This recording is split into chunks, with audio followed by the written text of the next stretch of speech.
గాంధీ భవన్లో వైఎస్ఆర్ జయంతి వేడుకలు ఘనంగా నిర్వహిస్తున్నారు. వైఎస్ఆర్ కు సీఎం రేవంత్ రెడ్డి, భట్టి విక్రమార్క, కేవీపీ రామచంద్రరావు ఘన నివాళులర్పించారు. సో మనం చూస్తున్నాం ఈరోజు వైఎస్ఆర్ 75వ జయంతిని పురస్కరించుకొని గాంధీ భవన్లో కాంగ్రెస్ శ్రేణులు కూడా వైఎస్ఆర్ జయంతి వేడుకలను పెద్ద ఎత్తున నిర్వహిస్తూ ఉన్నారు. మనం చూస్తున్నాం తెలంగాణ సీఎం రేవంత్ రెడ్డి అలానే భట్టి విక్రమార్క ఈ కార్యక్రమంలో పాల్గొన్నారు.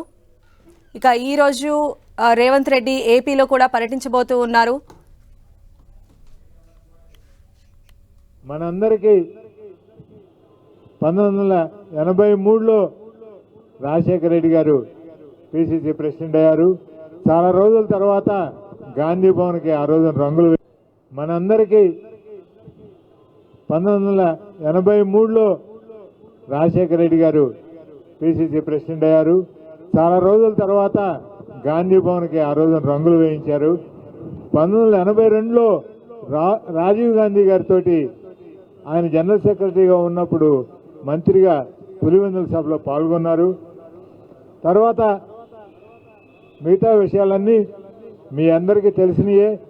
1999లో ఏ విధంగా పార్టీని నిలబెట్టుకోవడానికి 26 ఎమ్మెల్యే స్థానాల నుంచి 90 స్థానాలు రావడానికి ఆయన పడిన శ్రమ తపన, ఆయన వేసిన ఫౌండేషన్తో 2004లో పాదయాత్ర, హిస్టారిక్ పాదయాత్రతోటి ఆయన అధికారంలోకి వచ్చి ఆ పాదయాత్ర ద్వారా ఆయన గెలుచుకున్న విషయాలన్నింటినీ ఇందాక మన ఉప ముఖ్యమంత్రి గారు చెప్పారు.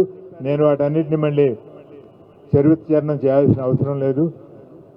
మన అందరి హృదయాల్లో, పేద ప్రజల గుండెల్లో ఒక చెరగని ముద్ర వేసి ప్రతి కాంగ్రెస్ కార్యకర్తకి ఒక మనోధైర్యం ఇచ్చి నేనున్నాను, నీకు తోడు, నేను నాతోటి నడువు, మనం ఈ పార్టీని పునర్నిర్మించుకొని రాష్ట్రంలో పేద ప్రజల అభ్యున్నతికి కృషి చేస్తామని ఒక ఆత్మీయతాభావాన్ని పంచిపెట్టి మీ అందరి హృదయాల్లో స్థానం సంపాదించుకున్న ఆయన